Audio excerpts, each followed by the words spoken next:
Hello all. आज हम करेंगे mechanism of respiration. But respiration का मैकेनिज़्म पढ़ने से पहले हम पढ़ेंगे अबाउट थोरैसिक चैम्बर, क्योंकि रेस्पिरेशन में थोरैसिक चैम्बर का इम्पॉर्टेंट रोल आएगा। सबसे पहले हम देखेंगे कि जो थोरैसिक चैम्बर है और जिसे हम रिब केज भी कहते हैं, वो किस किस से मिलके बना होता है।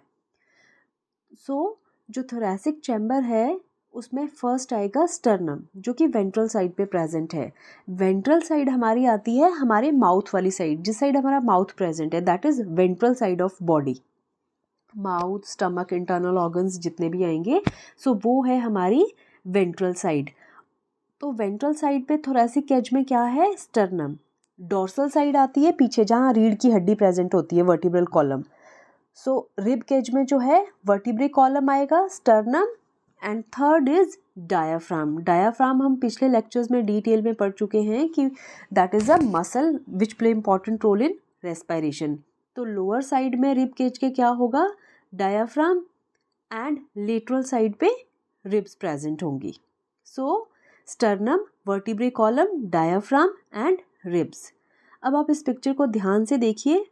स्टर्नम नज़र आ रहा है, स्टर्नम के बिल्कुल बैक साइड पे पीछे इसमें नज़र नहीं आ रहा होगा वर्टिब्रल कॉलम, और वर्टिब्रल कॉलम से निकल के रिब्स आएंगी और स्टर्नम से ऐसे अटैच करेंगी। क्लियर? अब देखो रिब केज के नीचे कैसे प्रोटेक्टेड है, लंग्स देखो दोनों, और लेफ्ट साइड पे हार्ट भी नज़र आ रहा है, देखो। They are protected by thoracic chamber. Clear? और वर्टिब्रल कॉलम में 26 बोन्स आती हैं, उसमें से जो थोरैसिक वर्टिब्री होती हैं, which are 12 in number, they are involved in formation of rib cage. Total हम अगर बोन्स की बात करें कि कितनी बोन्स इन्वॉल्व हैं इसकी फॉर्मेशन में, तो स्टर्नम सिंगल बोन होती है, एक। वर्टिब्रल कॉलम की आगे 12 बोन्स, और रिब्स की आगे 12 पेयर्स, मीन्स 24 बोन्स। और डायाफ्राम तो एक मसल है। रिब केज में अगर हम नंबर ऑफ बोन्स देखें, they are 37 in number, which are involved in formation of rib cage, and one muscle, that is diaphragm. Right? जो हमने बोला उसको हम डायग्रामेटिकली भी एक बार ड्रॉ करके देखते हैं। ऑल्दो 3 डायमेंशनल व्यू नहीं आएगा डायग्रामेटिकली, बट एटलीस्ट आप भी अपने हाथ से बनाओगे तो आपको क्लैरिटी हो जाएगी कि कैसे बनानी है रिब केज को।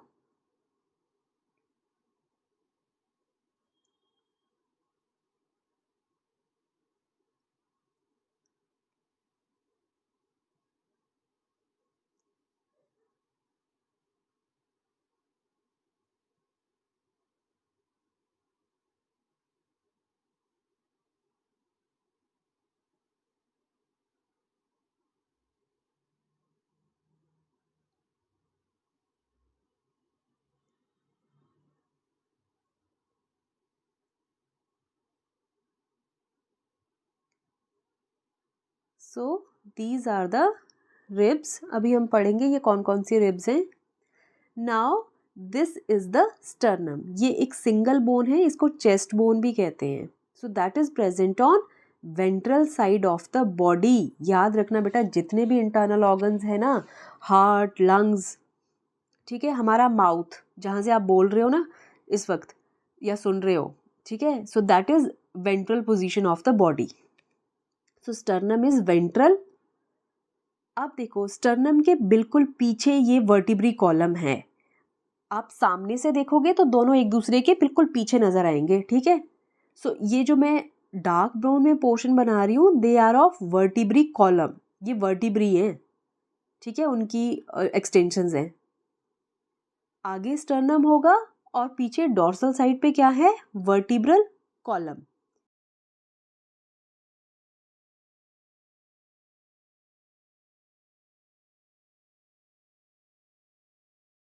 फ्रंट पे आएगा स्टर्नम, बैक पे आएगा वर्टिब्रल कॉलम, और लेटरल साइड पे आएंगी रिब्स। रिब्स डिफरेंट टाइप्स की होंगी। 7 पेयर्स जो हैं वो ट्रू रिब्स के होंगे। ट्रू रिब्स मीन्स वो पीछे वर्टिब्रल कॉलम से लेके आगे स्टर्नम में अटैच होंगी। ठीक है, वो पूरा जो है वो सर्कल कवर करेंगी, वर्टिब्री कॉलम से निकलेंगी और स्टर्नम में अटैच करेंगी, that's they are known as true ribs. दूसरे टाइप के रिब्स आएंगे, they are called false ribs. वो वर्टिब्री कॉलम से आएंगी बट आगे स्टर्नम में ज्वाइन नहीं करेंगी। और थर्ड टाइप की जो रिब्स होंगी they are called floating ribs, right. ये वर्टिब्री कॉलम से निकलेंगी बट कहीं भी ज्वाइन नहीं करेंगी। सो थर्ड जो पार्ट है रिब केज का, दैट इज रिब्स, जो लेटरल साइड से कवर करती हैं थोरैसिक चैम्बर को। And this last one is diaphragm. It is a muscle and its shape is dome shaped.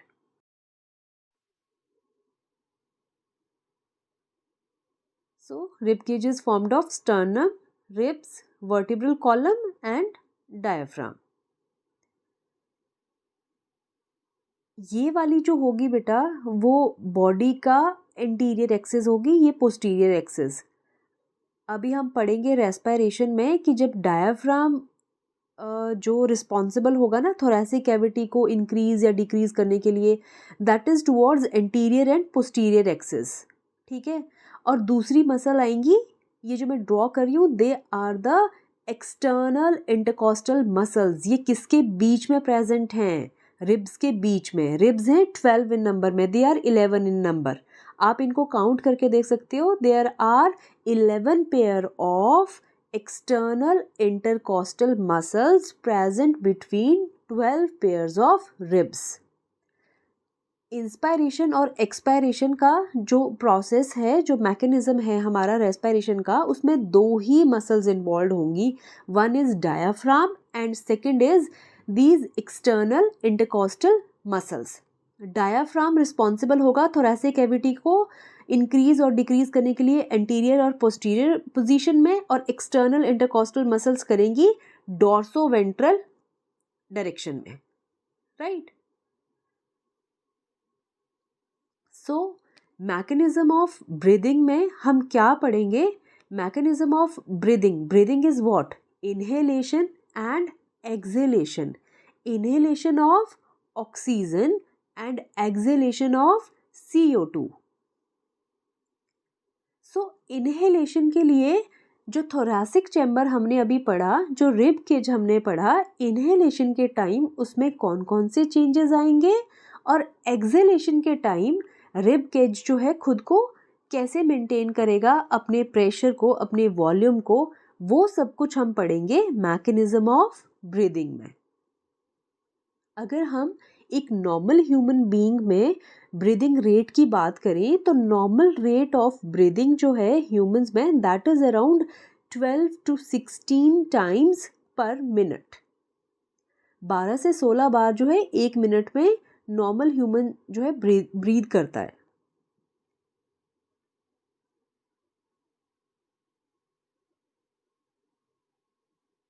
दो इम्पॉर्टेंट मसल्स जिनकी हमने बात की जो इन्वॉल्व है ब्रीदिंग में, that is diaphragm and first is diaphragm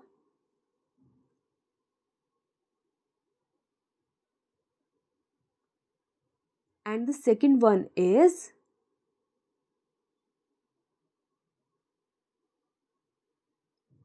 external intercostal muscle।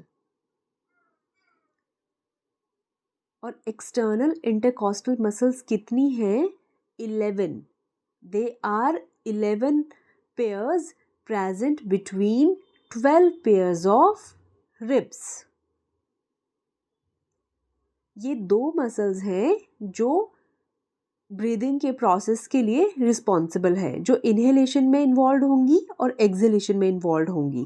Next हम देखेंगे कि ये दोनों मसल्स कैसे इनहेलेशन कराती हैं और एक्सहेलेशन कराती हैं।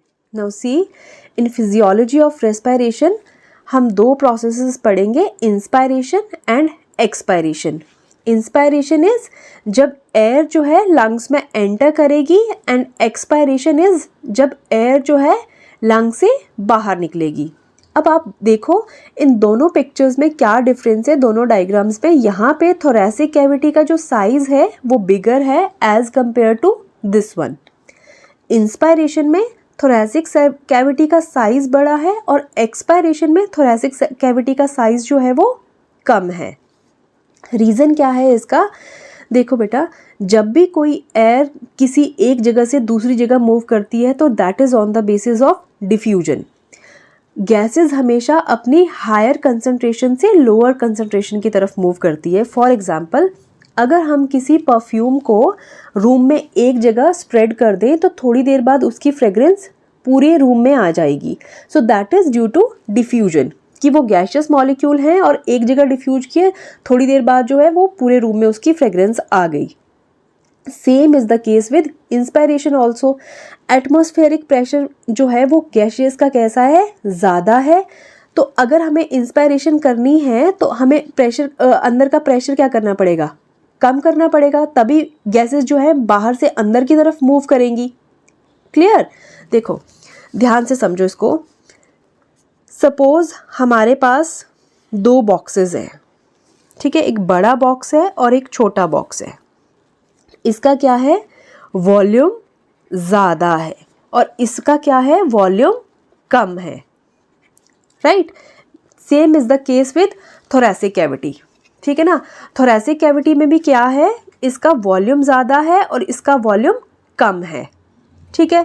अब अगर हमें इसमें 10 पेन को अरेंज करना है, यहाँ भी 10 पेन डालने हैं, तो यहाँ वो ईजीली आ जाएंगे, ठीक है। अगर वो दूर दूर भी पैक करेंगे हम उन्हें तो वो ईजीली आ जाएंगे। दैट मीन्स कि यहाँ पे प्रेशर कैसा रहेगा? एक दूसरे पे कम रहेगा। और यहाँ पे अगर हमें वही 10 पेन डालने हैं तो उन्हें हमें बिल्कुल साथ साथ में डालना पड़ेगा। तो मतलब यहाँ पे प्रेशर कैसा है? ज़्यादा। Same is the case with inspiration and expiration. Inspiration में क्या है कि जो थोरेसिक कैविटी है उसका साइज बड़ा है, साइज बड़ा है, वॉल्यूम बड़ा है, तो प्रेशर कैसा होगा? इस पे कम। प्रेशर कम होगा तो गैसेस बाहर से किस डायरेक्शन में आ जाएगी? अंदर की डायरेक्शन में। सो एक इम्पॉर्टेंट चीज़ और है बेटा कि जब भी हम गैसेस की बात करते हैं, इंस्पायरेशन की बात करते हैं, तो ऐसा नहीं होता सिर्फ कि ऑक्सीजन ही मूव करेगी जब हम इंस्पायरेशन करेंगे, ठीक है। इंस्पायर जब हम गैस करेंगे तो ऐसा तो नहीं होगा ना कि सिर्फ ऑक्सीजन छांट के बाहर से आएगी कि हाँ बाकी नहीं जाना है बॉडी के अंदर। जब इनहेल करेंगे ऑक्सीजन के साथ साथ कार्बन डाइऑक्साइड भी आती है, थोड़े अमाउंट में नाइट्रोजन भी आती है, राइट, क्योंकि एटमॉस्फेयर में तो मिक्सचर ऑफ गैसेज है ना। सो हम बात करते हैं इंस्पायरेशन में सिर्फ ऑक्सीजन की, इसीलिए हम पढ़ते हैं रेस्पिरेशन में पार्शियल प्रेशर्स। पार्शियल प्रेशर्स क्या होते हैं? कुछ नहीं होते। Partial pressure is pressure of that particular gas in a mixture of gases. मतलब हमने इनहेलेशन में बात करी सिर्फ ऑक्सीजन की, तो हम क्या बोलेंगे कि partial pressure of oxygen is more in atmosphere as compared to the pleural cavity, इसलिए वो higher partial pressure to lower partial pressure move करेगी। मतलब हम मिक्सचर ऑफ गैसेस में से सिर्फ ऑक्सीजन की बात कर रहे हैं, ठीक है। So that is partial pressure, right. So हम बात कर रहे थे कि एटमॉस्फेरिक प्रेशर ज़्यादा होगा और अंदर प्रेशर कम हो जाएगा। प्रेशर क्यों कम होगा? क्योंकि थोरेसिक कैविटी का वॉल्यूम बढ़ गया। अब ये थोरेसिक कैविटी का वॉल्यूम बढ़ा कैसे? That is due to these two muscles which are involved in respiration. First is diaphragm and second is external intercostal muscle. Diaphragm की ओरिजिनल पोजीशन थोड़ी ऊपर थी। डायाफ्राम ने क्या किया? खुद को कॉन्ट्रैक्ट किया, वो फ्लैट हो गया, नीचे आ गया। तो लंग्स तो वैसे ही स्पॉन्जी टिश्यू है, वो भी बढ़ जाएगा साइज में, ठीक है। और सेकंड जो एक्सटर्नल इंटरकॉस्टल मसल्स थी उसने क्या किया? रिब्स को बाहर के डायरेक्शन में ऐसे पुल कर दिया, बाहर के डायरेक्शन में पुल कर दिया, तो थोरेसिक कैविटी का साइज अगेन इंक्रीज हो गया। दोबारा सुनो, इंस्पायरेशन में diaphragm and external intercostal muscles जो है कॉन्ट्रैक्ट करेंगी, इसकी वजह से थोरेसिक कैविटी का साइज बढ़ जाएगा, वॉल्यूम बढ़ जाएगा और प्रेशर कम हो जाएगा। बिकॉज प्रेशर एंड वॉल्यूम जो है वो इन्वर्सली प्रोपोर्शनल होते हैं। वॉल्यूम बढ़ेगा, प्रेशर कम होगा, और यहाँ पे प्रेशर कम होगा तो क्या हो जाएगा? प्रेशर ज़्यादा हो जाएगा तो वॉल्यूम कम हो जाएगा, ठीक है, they are inversely proportional. So then the inspiration will takes place जब ये दोनों कॉन्ट्रैक्ट करेंगी, राइट. और एक्सपायरेशन में क्या होगा कि डायाफ्राम जो है अपनी ओरिजिनल पोजीशन में आ जाएगा, वो रिलैक्स करेगा, और एक्सटर्नल इंटरकॉस्टल मसल्स वो भी रिलैक्स करेंगी, वो भी ओरिजिनल पोजीशन में अपनी वापस आ जाएंगी. तो उससे क्या होगा, वॉल्यूम कम हो गया. वॉल्यूम कम हो जाएगा तो गैस का प्रेशर बढ़ जाएगा. जब गैस का प्रेशर बढ़ जाएगा तो वो अपनी हायर कंसंट्रेशन से लोअर कंसंट्रेशन को चली जाएगी और to the outward environment. So that is expiration. Inspiration और एक्सपायरेशन में कुछ भी नहीं है. दो मसल्स याद रखना, diaphragm and the external intercostal muscle. दोनों कॉन्ट्रैक्ट करेंगी, वॉल्यूम बढ़ेगा. दोनों रिलैक्स करेंगी, वॉल्यूम घटेगा, right. So that is all about inspiration और एक्सपायरेशन. एक बार हम इनको रिटन फॉर्म में भी कर लेते हैं सो दैट कि आपके पास नोट्स भी बन जाएं.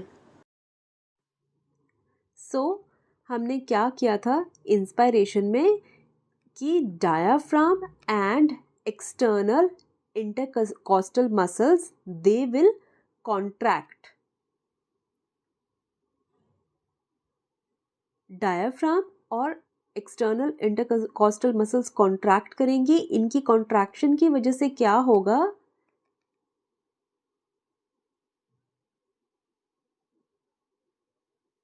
थोरैसिक कैविटी का वॉल्यूम बढ़ जाएगा. Thoracic cavity increases.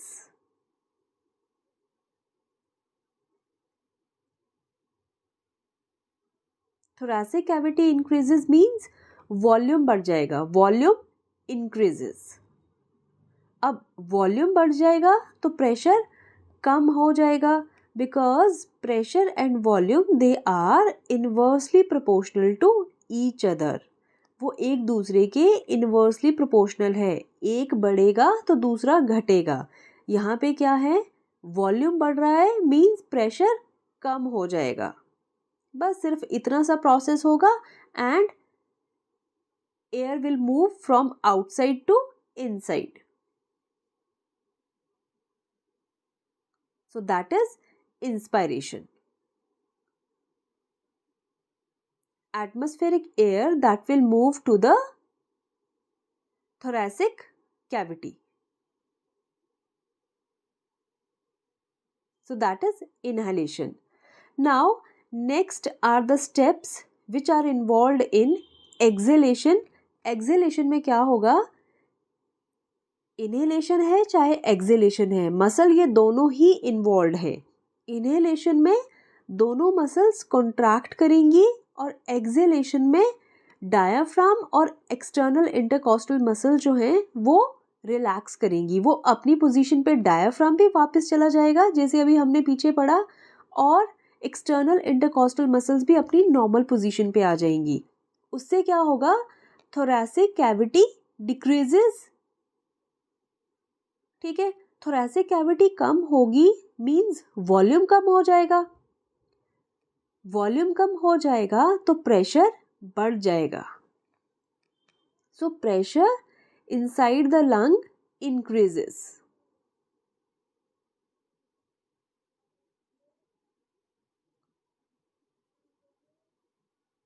अगर अंदर प्रेशर ज़्यादा हो गया as compare to outside, so air will move from inner to outer region, that we call exhalation. So that's all about inhalation and exhalation and about mechanism of respiration. So I hope कि आपको lectures अच्छे लग रहे हैं, आपको समझ आ रहा है. So अगर आपको lectures पसंद आ रहे हैं, आपको समझ आ रहा है, तो प्लीज़ लाइक और सब्सक्राइब कर देना. नेक्स्ट मूव करते हैं प्रीवियस लेक्चर के PYQ की तरफ. सो ये था बेटा PYQ विच इज़ फ्रॉम 2013 में ये आया था. The question is figure show a diagrammatic view of human respiratory system with label ABCD. आपको इनमें से करेक्ट ऑप्शन बताना था कि जो ये पिक्चर में ABCD है ये क्या है. So correct option is option number A, that is कि जो सी है डायग्राम में दैट इज एल्वियोलाई. एल्वियोलाई क्या है? Thin walled vascular bag like structure for exchange of gases. अब हम बाकी ऑप्शंस को देखते हैं कि वो क्यों गलत है. देखो ऑप्शन नंबर बी में लिखा है कि डी जो है that is lower end of lungs. Correct. ये कह रहा है कि diaphragm pull it downwards. Diaphragm इसको पुल नहीं करता, ये खुद ही डायाफ्राम है. ठीक है. सो ये पॉइंट इसका गलत है कि diaphragm pull it down during inspiration.